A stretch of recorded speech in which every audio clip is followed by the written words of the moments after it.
It's an interesting show. I started watching it. I saw the previews. I thought, this looks interesting. I love, and Ken, you've seen it. So, some of you have texted and said it is very interesting. Yeah.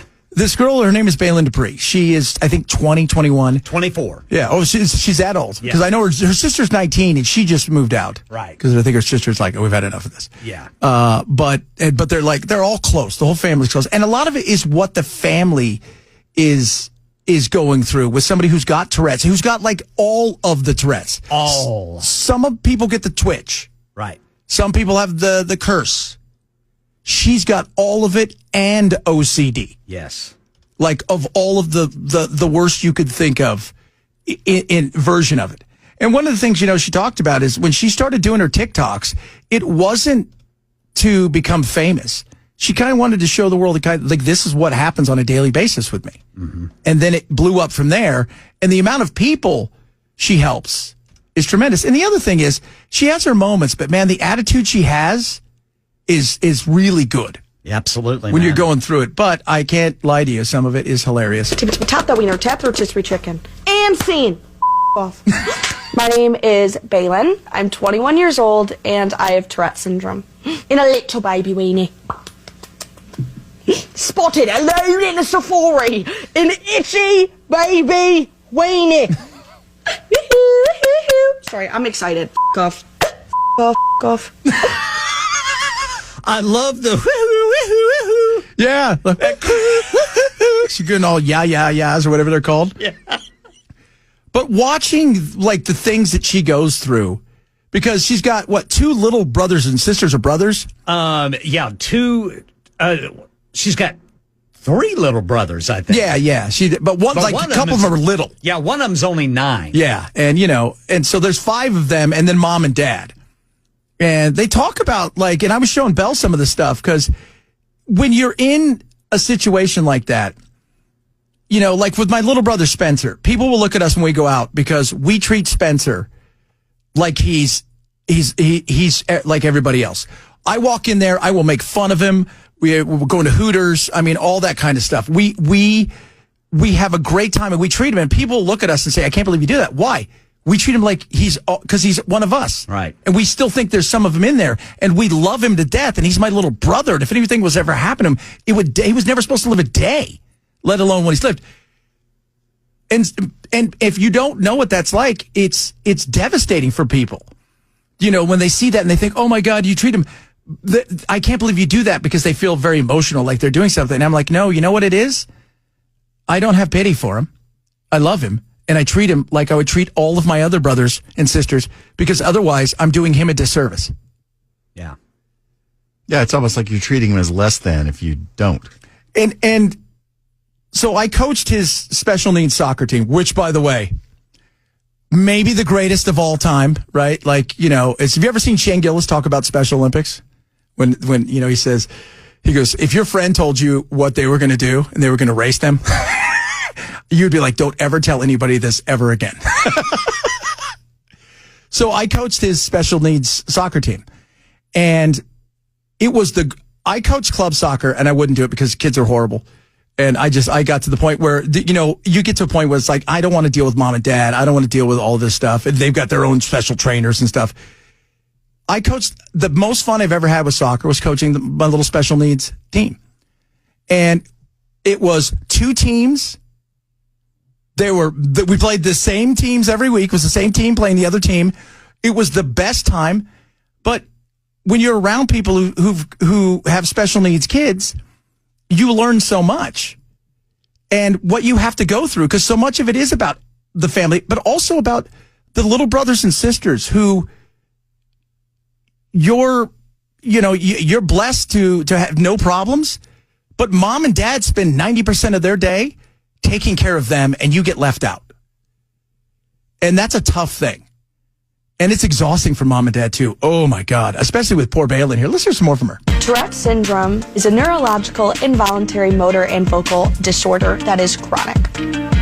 Chronic dick. Slap that wiener. Wrap that wiener. Tap that wiener. Tourette's syndrome causes me to have tics, and tics are sudden twitches, sounds, or movements that I do repetitively. Stupid.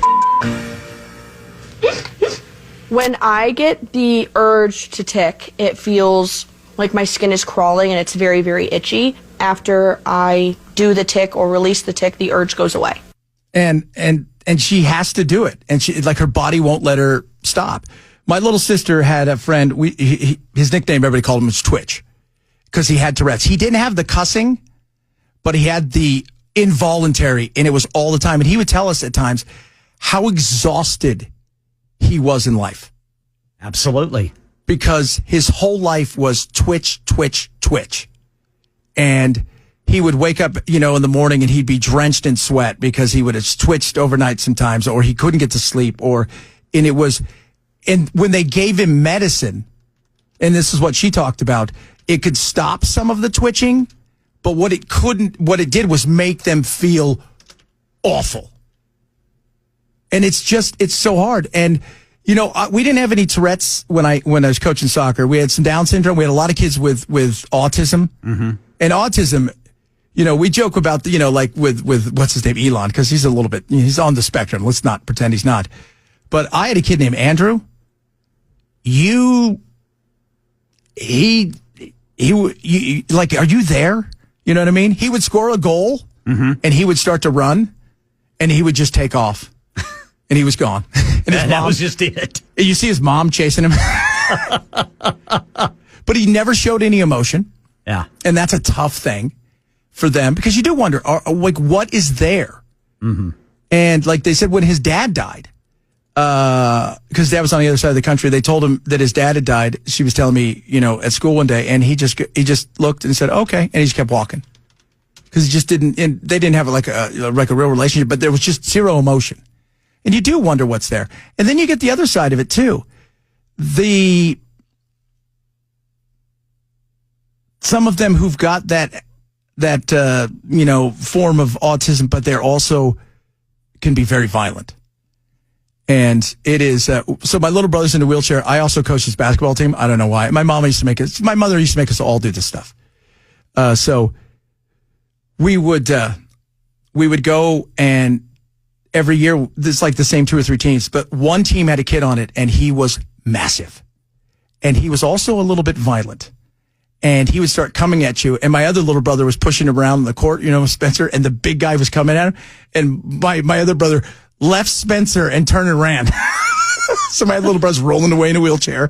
And I thought, but I was talking to his dad, because he was on my team at one time. And he said, we're at the point now where, and his dad's about 6'3". And he goes, but his son was like 6'4", 6'5". He goes, we're at the point now where we know we're going to have to put him in a home because we can't control him anymore. That's and too bad. We're terrified. Oddly enough, yesterday I was flipping around on the TikTok or one of those things, and I saw an Australian DJ, and he has a big show in Australia, talking about how he's having to do that with his kid and how devastating it is for his life. But they have a safe room to get to if their son freaks out. Mm-hmm. Like that is, and that's what I'm talking about, the exhaustion of stuff like this. And if you want to know what the show is called, it's called Baylen Out Loud. But yes, she did say something about Joe Biden, and it would be remiss for me not to at least talk a little politics today. We'll let her do it, though. It is like the perfect place to be, at least for me. So she's out looking over the water, right? It's beautiful. She's with her boyfriend. I mean, her life, she's got a boyfriend. She's got all of that stuff. So she's out there looking at the water and said, look how beautiful it is. And then, of course, you remind yourself you got Tourette's. Because Joe Biden lives in the White House. There's vaginas hanging from the White House. Joe Biden's buried in my backyard after snorting cocaine during the Revolutionary War of 1812. God.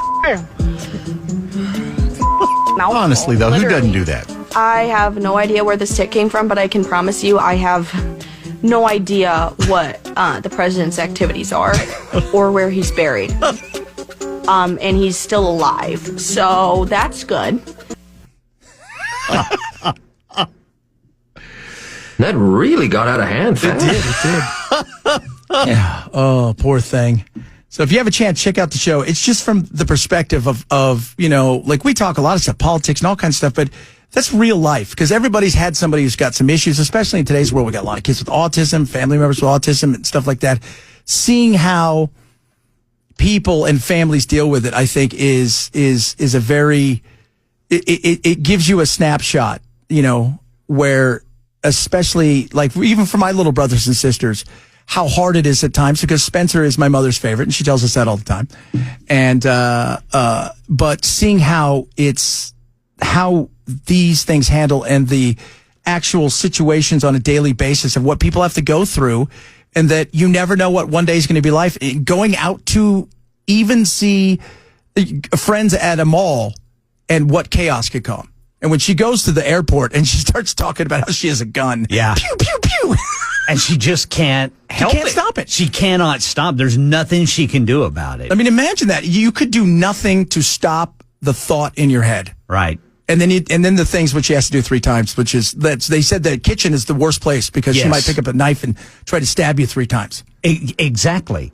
And I don't know if you've gotten to the part where, they have been presented with an option for surgery, but it's terrible. Yeah. They have to drill into the middle of her brain.